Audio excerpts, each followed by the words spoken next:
Hello and welcome to Full of Food.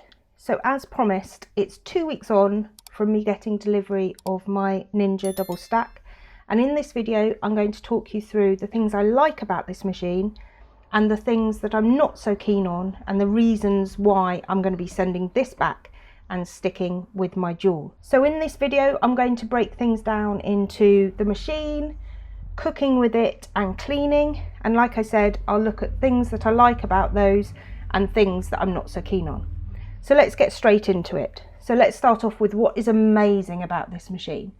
So the first thing is what it looks like. Ninja have made a really nice machine here. It's got this lovely matte grey colour, really nice handles on the drawers there. It looks really nice on your side, and this control panel at the side looks really nice, looks really sort of swish. The next thing is the size of the drawers. So having used a dual for quite a while now, there is a slightly bigger surface area inside these drawers, and that's really nice. They've squashed the drawer down a little bit, so you just feel like your food is getting a nice sort of bit of aeration in there as it air fries, and it's quite a nice little touch when you're cooking your chips. So next thing, and I think this is the most important thing of what I like about this machine, is this double stack pro button. So what that is, I've done a video of it if you want to check it out. It's a way of cooking in this machine where you use the included rack and you place some carbohydrates in the bottom, pop your rack in, place a protein on the top, and you basically cook one meal in this drawer. Now in the video that I filmed recently, I think I tried potato and steak, and I tried green beans and salmon. So if you want to check that out, but I think that is what this machine is designed for. It's a really good way of doing that. I wouldn't say it's the best air fryer, we'll talk about that in a while, but in terms of positives, that double stack pro cooking button there is a really nice touch. And of course the fact you've got these racks included, so you can double up how much cooking you're doing. That's a real positive in this machine. And last but not least, the fact that it's dishwasher safe. So a lot of air fryers are like this, but I really like it. You can just take your little tray out, you can just, your crisper plate, you can pop those two bits in the dishwasher and they'll come out nice and clean. Really nice way of staying on top of your air fryer, making sure it doesn't sort of get gunked up in there.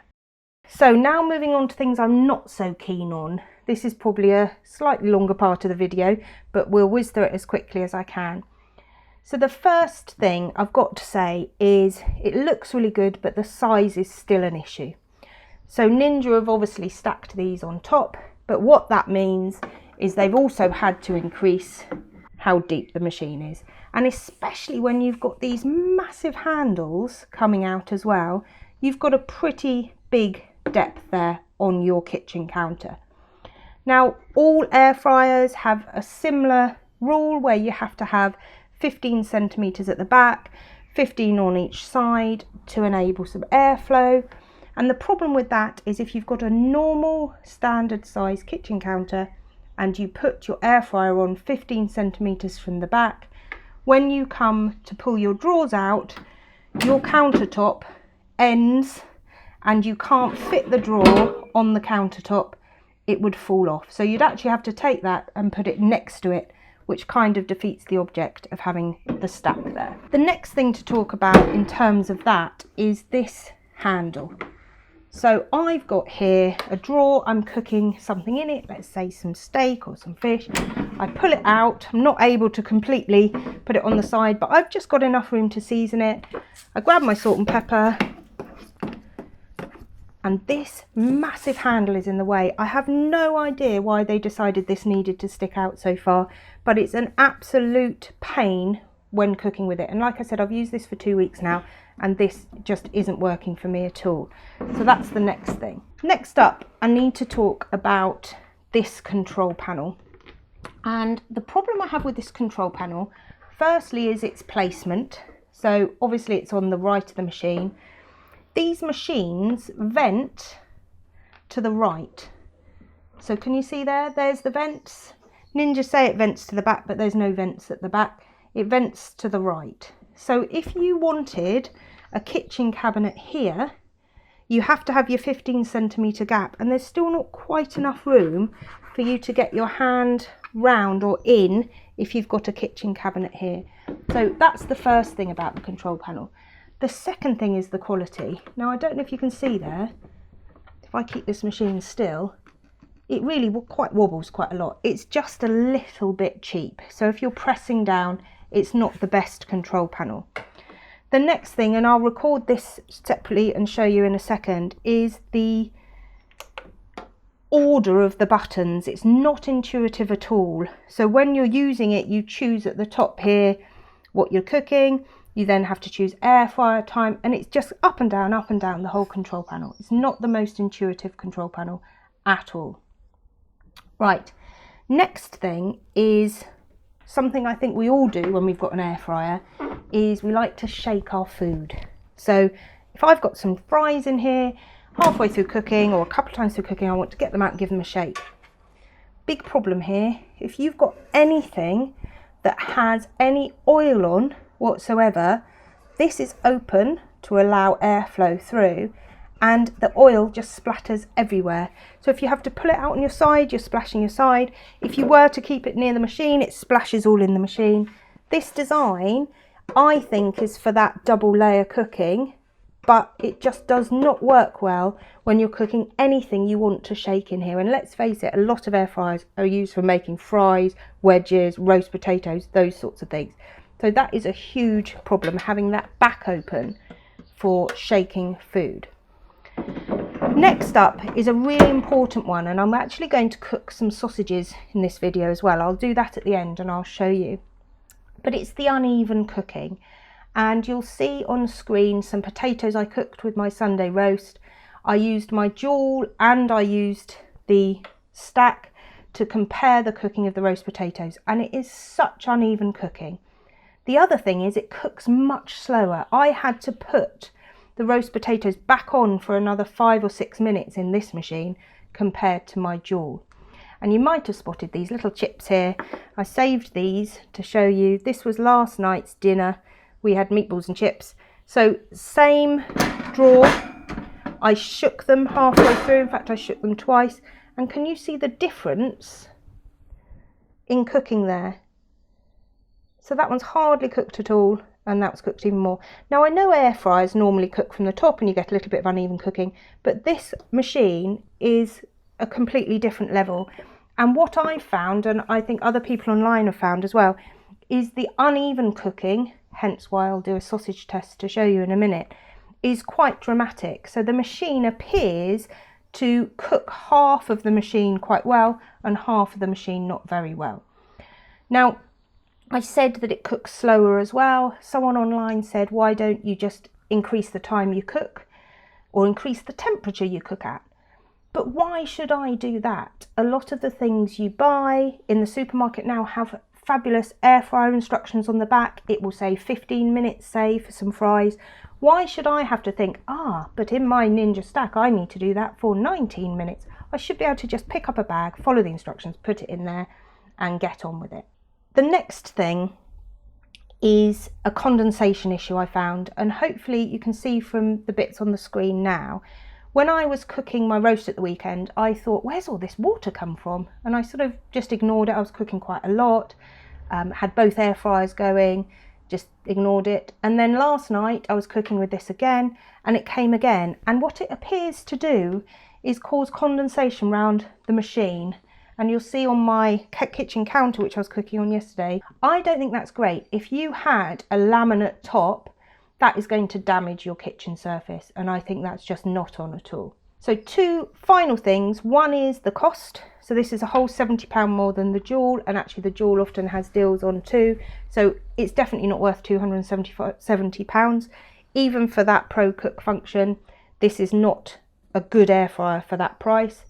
And the last thing is the cleaning, and this one really upsets me a little bit because I've done a video about how I clean my Joule, and one of the things I love to do is take that dirty drawer out and soak it with a dishwasher tablet. Now I know I said these are dishwasher safe, and I do put them through the dishwasher a lot, but sometimes I just need to clean it quickly or I want a really deep clean.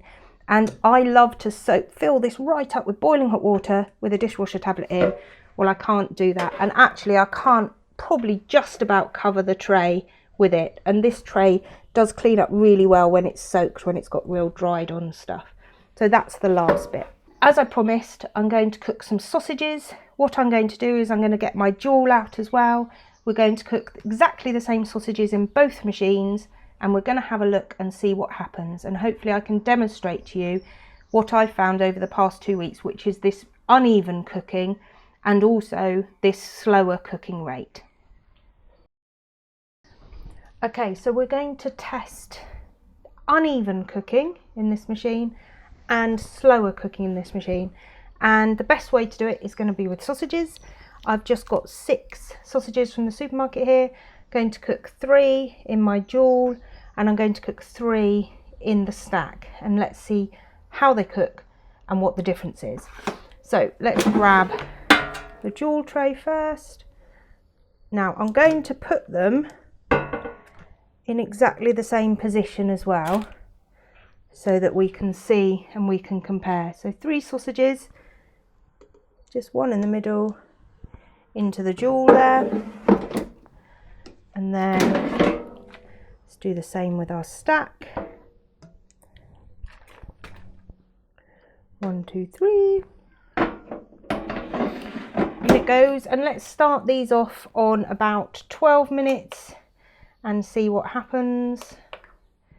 So top one, we're going to air fry them at 200 degrees Celsius, and like I said, let's drop those down to 12 minutes, see what happens in that time.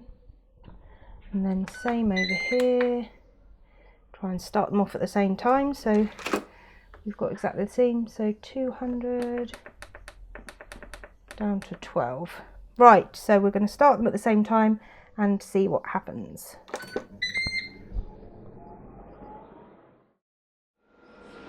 Okay, so we're going to stop this now on 8 minutes and have a look and see the difference.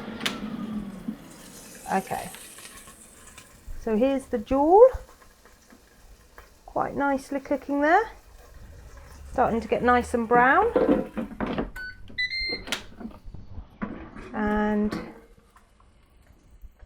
I just can't, so this is the stack, I just can't believe the difference. You can see it already. This machine seems to cook really well at the front and not so well at the back. Let's do the next 4 minutes and see what happens. So back in for another 4 minutes. Off we go. So reaching minute 12 now, and we're going to have a look at the comparison between the 2 machines. So turn these off. So first things first is the joule. So lovely cooked sausages, and I don't know about you, but when I use the joule with the crisper plate, I find I don't really have to roll my sausages over. They cook really nicely underneath and on top using that machine. And then if we take the Ninjas out, there's the difference. So this one has cooked really well, little less and even less. So what I'm going to do is I want to compare the temperatures and just see what we're doing with temperatures. So if I just pop that one back in there.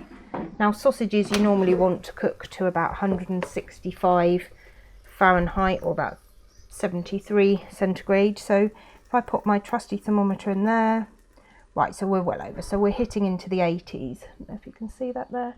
So nicely cooked sausage there. In fact, let's get that middle sausage and let's get the temperature.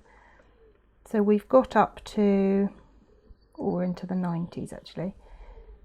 Okay, so we're just short of 97 there. Let's compare that to the middle one on the Ninja. So if we take this out here, interestingly as well, they're really like pale. These are sort of all nice and fatty. I guess it's because the fat hasn't come out yet. So coming in here, so we're sticking around, hit 80, keep that in there, so do the same, 81 or 83. So we're a good 7 degrees cooler in the same cooking time. The cooking is immensely uneven. You can see there the difference between the sausages, even from the front of machine to the back of machine, but also the unevenness all around. And actually this guy at the back here, he's only just got over temperature but looks really anemic. And this one at the front is a much higher temperature. Gosh, so the difference there, look, I'm basically at jaw levels here. I'm on 95, 96. Yeah, settling around 96. Go back to this one here, and I'm on about 86. So 10 degrees difference between the front and the back of my machine.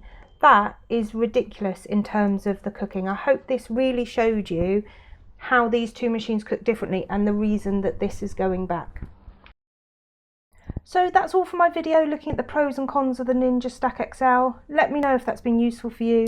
I really wanted to like this machine, but as you've seen, it's just not good enough, and I'm keeping my trusty dual zone and sending this one back. Till the next video, bye bye.